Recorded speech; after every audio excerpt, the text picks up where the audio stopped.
ನಮಸ್ಕಾರ. ನೀವು ನೋಡ್ತಾ ಇದ್ದೀರಾ ಫ್ರೀಡಂ 19 ನ್ಯೂಸ್ ಚಾನೆಲ್. ನಿಖರ ಮತ್ತು ಪರಿಶೀಲಿತ ನಿರಂತರ ಸುದ್ದಿಗಳನ್ನ ಜವಾಬ್ದಾರಿಯುತವಾಗಿ ತಲುಪಿಸುವಂತ ವಿಶ್ವಾಸಾರ್ಹ ಸುದ್ದಿ ವೇದಿಕೆ ಫ್ರೀಡಂ 19 ನ್ಯೂಸ್ ಚಾನೆಲ್ಗೆ ತಮಗೆಲ್ಲರಿಗೂ ಆತ್ಮೀಯವಾದಂತಹ ಸ್ವಾಗತ. ಬನ್ನಿ ಇವತ್ತಿನ ಸುದ್ದಿಗಳನ್ನ ನೋಡೋಣ. ಇದು ದ್ವಿತೀಯ PUC ಫಲಿತಾಂಶ ಟಾಪರ್ ಬಂದಂಥ ವಿದ್ಯಾರ್ಥಿನಿಯರಿಗೆ ಶುಭ ಕೊಡ್ತಕ್ಕಂತಹದ್ದು. ಇದು ಟಾಪರ್ ಆದಂಥ ಅರ್ಚನಾ ಮತ್ತು ಸಂಗೀತರಿಗೆ ಈಗಾಗಲೇ ಸಾಕಷ್ಟು ಶುಭ ಕೋರಿ ಕರೆಗಳು ಕೂಡ ಬಂದಿರತಕ್ಕಂಥದ್ದು. ಇನ್ನೊಂದು ಕಡೆಗೆ ಈಗ ವಿಜಯನಗರ ಜಿಲ್ಲೆಯ ಇದು ಮುಂದಿನ ವರ್ಷ ಕೇಳ್ತೀವಿ ನಾವು ಈ ಪ್ರಶ್ನೆಯನ್ನು ಸರ್. ಸತತವಾಗಿ 11 ಬಾರಿ ಫಸ್ಟ್ ರ್ಯಾಂಕ್ ಬರೋದಿದೆಯಲ್ಲ, ಇದು ಖಂಡಿತವಾಗಲೂ ಅಷ್ಟು ಸುಲಭದ ಮಾತಲ್ಲ. ಇಲ್ಲಿ ಮುಖ್ಯವಾಗಿ ವಿದ್ಯಾರ್ಥಿಗಳ 2 ವರ್ಷದ ಶೈಕ್ಷಣಿಕ ತಪಸ್ಸು, ಮಕ್ಕಳ ಸಂಕಲ್ಪ, ನಾನು ಓದಬೇಕು, ಓದಿ ಅಚೀವ್ ಮಾಡಬೇಕು ಅನ್ನೋದು ಒಂದು ಮನಸ್ಥಿತಿ ಏನಿದೆಯಲ್ಲ, ಆ ಸಂಕಲ್ಪ ಹಗಲು ರಾತ್ರಿ ಮಕ್ಕಳ ನಿದ್ದೆಯನ್ನು ಕೆಡಿಸುತ್ತೆ. ಮುಖ್ಯವಾಗಿ ಮಕ್ಕಳ ಕಣ್ಣಿನಲ್ಲಿ ನಮ್ಮ ಉಪನ್ಯಾಸಕರು ಕನಸನ್ನು ಬಿತ್ತೋ ಪ್ರಯತ್ನ ಮಾಡಿದ್ವಿ. ಅದಕ್ಕೆ ಬೇಕಾಗಿರ್ತಕ್ಕಂಥ ನೀರನ್ನು ಅವರ ಪೋಷಕರು ಸಪೋರ್ಟ್ ಮಾಡಿದರು.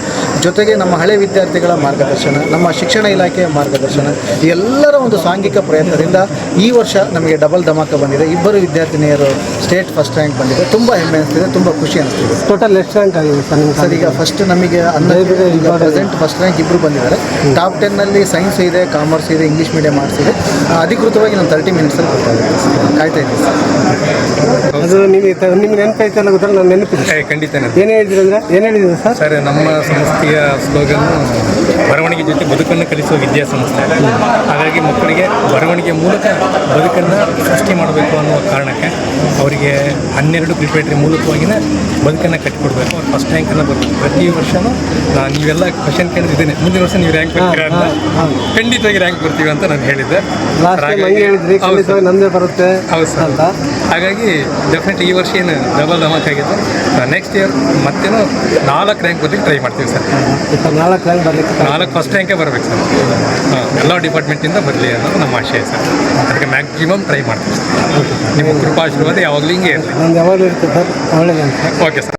ಏನು ಓದ್ತಾ ಇದ್ದೀನಿ? ಸೆಕೆಂಡ್ ಏನು ರ್ಯಾಂಕ್ ಬರಬೇಕಂತ ಆಸೆ ಇದೆಯಾ? ಅದೇ ಹೇಳ್ತೀಯಾ?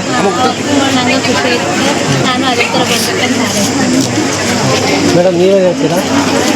ಇಲ್ಲಿ ಒಂದು ಹೆಂಗೆ ಅಂತಂದರೆ ಹೇಳೋಕ್ಕಾಗದೇ ಇದ್ದಂಥ ಶಿಕ್ಷಣ ಸರ್. ಇದು ನಮ್ಮ ಮ್ಯಾನೇಜ್ಮೆಂಟು ಅಷ್ಟು ಸಪೋರ್ಟ್ ಮಾಡುತ್ತೆ ಸರ್. ಆ ಸಪೋರ್ಟಿಂದನೇ ನಾವು ಅಷ್ಟು ಅಚೀವ್ಮೆಂಟ್ ಮಾಡಿದ್ವಿ. ಯಾಕಂತಂದರೆ ಮ್ಯಾನೇಜ್ಮೆಂಟ್ ಸಪೋರ್ಟ್ ಇಲ್ದಂಗೆ ಲೆಕ್ಚರ್ಸ್ ಏನಾಗುತ್ತೆ. ಹಾಗಾಗಿ ಈ ಎಲ್ಲ ಕ್ರೆಡಿಟ್ ಮ್ಯಾನೇಜ್ಮೆಂಟ್ ನಮ್ಮ ಒಂದಾದ್ರೂ ಈ ಕಾಲೇಜಲ್ಲಿ ರೆಕಾರ್ಡ್ ಮಾಡ್ಬೇಕಂತೇಳಿ ಮಗಳು ಸಾಧನೆ ಮಾಡಿ ತೋರಿಸಿದ್ದಾರೆ ಸರ್. ತುಂಬ ಖುಷಿ ಆಗ್ತದೆ. ಅದೇ ಥರನೇ ಈ ವರ್ಷ 2 ರ್ಯಾಂಕ್ ಬಂದಿದೆ ಸರ್. ಮುಂದಿನ ಸರಿ ಪ್ರತಿಯೊಂದು ವಿಭಾಗದಲ್ಲಿ ಒಂದೊಂದು ರ್ಯಾಂಕ್ ಬರ್ಬೇಕಂತ ಆಯ್ತು. ಭಗವತಿಯಿಂದ ಮತ್ತು ಇಲ್ಲಿ ನಾನು ಫಸ್ಟಿಗೆ ಕಾಲೇಜಿಗೆ ಬರೋದಕ್ಕೆ ರೀಸನು ITSC ಎಕ್ಸಾಮ್ ಅಂತೇಳಿ SLC ನಂತರ ಮಾಡ್ತಾರೆ ಸರ್. ಆ ಎಕ್ಸಾಮಲ್ಲಿ ಸೆಲೆಕ್ಟ್ ಆಗಿ ಇಲ್ಲಿ ಬಂದಿರೋದು ಸರ್. ಫಸ್ಟ್ ಇಯರ್ ಮತ್ತು ಸೆಕೆಂಡ್ ಇಯರ್ 2 ಫ್ರೀ ಆಗಿದೆ.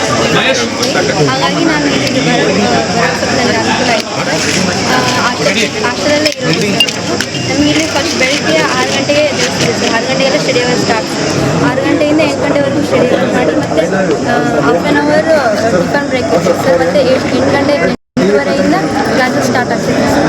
ಅಲ್ಲಿಂದ 6 ಗಂಟೆವರೆಗೂ ಮತ್ತೆ ಸಾಯಂಕಾಲ 6 ಗಂಟೆವರೆಗೂ ಕ್ಲಾಸಸ್ ಸ್ಟಾರ್ಟ್ ಆಗ್ತದೆ ಸರ್. ಅಲ್ಲಿಂದ ಹಾಫ್ ಆನ್ ಅವರ್ ಬ್ರೇಕ್ ಆಗಿ ಮತ್ತೆ ಸ್ಟಡಿ ಅವರ್ ಸ್ಟಾರ್ಟ್ ಆಗ್ತದೆ ಸರ್. ನೈಟ್ 11 ಗಂಟೆವರೆಗೂ ಸ್ಟಡಿ ಅವರ್ ಮಾಡ್ತೀವಿ ಸರ್. ಹಾಗಾಗಿ ಇಲ್ಲಿ ಕಂಟಿನ್ಯೂಸ್ ಆಗಿ ನಮಗೆ ಸ್ಟಡಿ ಅವರ್ ಇರೋದ್ರಿಂದ ನಾವು ಹಿಂದುಳಿದಿಲ್ಲ ಸರ್. ಪ್ರತಿಯೊಬ್ಬರೂ ಓದೋಕ್ಕೆ ಸ್ಟಾರ್ಟ್ ಮಾಡ್ತಾರೆ ಸರ್. ಫುಲ್ ಹಾರ್ಡ್ ವರ್ಕ್ ಮಾಡ್ತೀವಿ ಸರ್.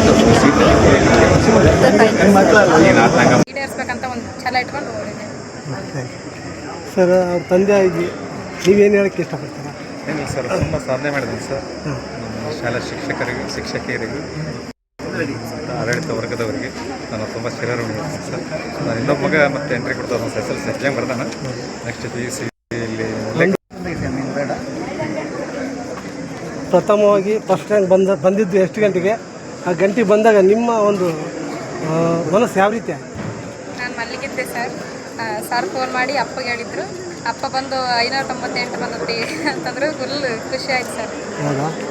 ಹಾಗಾಗಿ ನಿನಗೆ ಯಾವ ರೀತಿ ವೈಯಕ್ತಿಕವಾಗಿ ಏನಾದರೂ ನನಗೆ ನಮ್ಮ ಅಪ್ಪ ಸ್ಟಾರ್ಟಿಂಗ್ ಅನ್ಕೊಂಡಿದ್ದು ಸರ್, ನಾನು ಬರಲೇಬೇಕು ಅಂತ. ಇವ್ರ ಕನಸು, ಅಪ್ಪ ಅಮ್ಮ ಕನಸು ಅವರು 5 ಜನ ಸರ್ ನಮ್ಮ ಮಕ್ಕಳು, 3 ಇಲ್ಲ ಓದೋದ್ರು ಸರ್. ಅವರು ಟ್ರೈ ಮಾಡಿದ್ರು. ಪ್ರತಿಯೊಂದು ಮೂಲೆಗೂ ನಿಖರ ಮತ್ತು ಪರಿಶೀಲಿತ ಮಾಹಿತಿಯನ್ನು ಜವಾಬ್ದಾರಿಯುತವಾಗಿ ತಲುಪಿಸುವಂತಹ ಪ್ರಯತ್ನದಲ್ಲಿ ನಾವು ಸದಾ ನಿಮ್ಮ ಜೊತೆ. ಫ್ರೀಡಮ್ 19 ನ್ಯೂಸ್ ಚಾನೆಲ್ನ ವೀಕ್ಷಕರಿಗೆ ಧನ್ಯವಾದಗಳು. ಮತ್ತೆ ಭೇಟಿಯಾಗೋಣ ಮುಂದಿನ ಸುದ್ದಿಗಳೊಂದಿಗೆ. ನಮಸ್ಕಾರ.